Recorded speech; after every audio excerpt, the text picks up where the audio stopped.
only thing you wonder, so why do I only take 20 minutes in bed, or what kind of an LP was it? Okay. About what we talked before. Yeah. So you are afraid to lose your fans at the end? No, I'm not afraid to lose my fans, but I have to. They're paying my rent.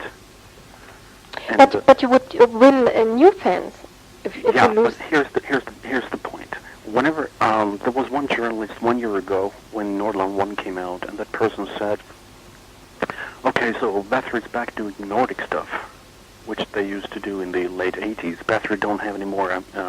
They don't have any ambitions and no new ideas or anything like that." And I'm trying to tell them, Bathory is not about trying to find the flavor of the week. Bathory is not about trying to hit the trend right in the middle. Bathory is not about trying to receive album des monats reviews. Bathory is not about trying to be on the charts. Bathory is about a communication between the audience and us. And nobody else really should, bother. Whenever a journalist says, "Why don't you come up with something fresh and something new?" And then I go, "Well, then it wouldn't be Bathory." It's like we talked about Coca-Cola before. But I think it was something fresh and something new when your style suddenly changed. Yeah, but with Bathory you can do practically anything. We could make a black metal album next week, and it would still be Bathory, but it would be different kind of black metal than black metal in the early 80s when we used to do that kind of stuff. When we made Nordland, it was Nordic metal, yes, but it was a completely different type of Nordic metal because we had matured as people and as songwriters and as musicians. And the times are different and the audience is different. I had one American guy who had been a Bathory fan for 18 years, almost the entire lifespan of Bathory, and he bought Nordland after having not been listening to Bathory for a very long time, and he said, "I'm 15 again." And then you realize that there's an atmosphere and a feeling in whatever Bathory is producing, irregardless of the style. And when you're picking something like that up from your own history, instead of start to write about spaceships or Margaret Thatcher or unemployment or Fußball,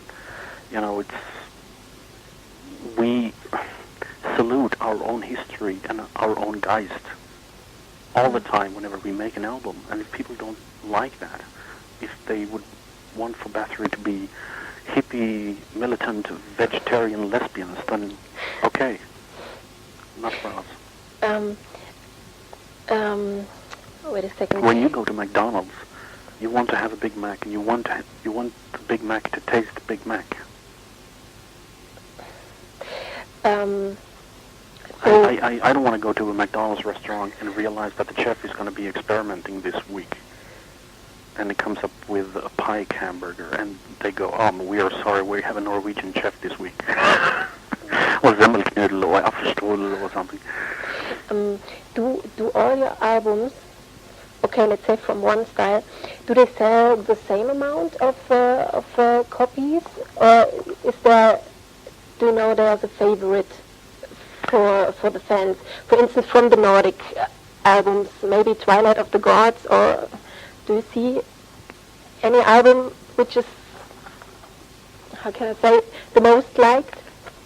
Well, I have a list, of course, because I receive all the papers regarding sales figures, radio play, and things like that. Everything ends up in my lap sooner or later anyway. So, of course, I have a very clear, different, detailed list on which albums have sold the most and which styles are more popular than other styles. If you take the Nordic styles, for instance, those albums, people who are into Gothic metal can listen very easily to Nordic metal, whereas people who are into Gothic metal or Iron Maiden stuff, they can't listen to black metal. There's a big difference. So the Nordic albums are the albums that have sold the most. And then you have a record like the first album. That album has been out for 20 years. So, of course, that record has amassed an enormous sales figure. But not because it's the world's best album. Not because it's the longest album. It's only 26 minutes. But it's the Bathory debut album, and everybody sort of like needs to have it because it's Bathory's debut. And for historical reasons, people are still continuing to buy that record. And we sell something between 2,000 and 4,000 every month. And it's insane, because that album sounds worse than my washing machine. But for, sentimental value and for historical reasons, that album is one of the top-selling records, and it's also been out there for 20 years or so. It's been able to amass a greater sales figures than a lot of the records of the 90s that was killed by the magazines. So what's your favorite of your own albums? Oh, it's like asking a mother of 5, who's your favorite Kinder? Okay. It's, okay, you don't have to answer. No, but I mean, of course I respect all the records, and I'm equally proud of each and every one of them. Some of them I would have liked to, if I would have a time machine, I would like to travel back, of course, and change a lot of things. But then you would change Bathory's history. And if you try to change history instead of looking forward into the future and learn something from history, then you're one of those revisionists who are saying there was kein Gaskammer. So instead of trying to change history, learn something from history, accept the facts, and move into the future. Back into the future. I just thought maybe just from your feeling that maybe you have a favorite, but okay. No, I don't have a favorite because a lot of those albums I don't even remember. There was one kid who asked me in an email, how did you write that passage, or how did you do that? And I had to call Black Mark and said, hey, can you send me that record? Because I don't have the record myself, and I couldn't remember the song. And 1 week later, when I received the CD and I was listening to it, then I could answer the kid.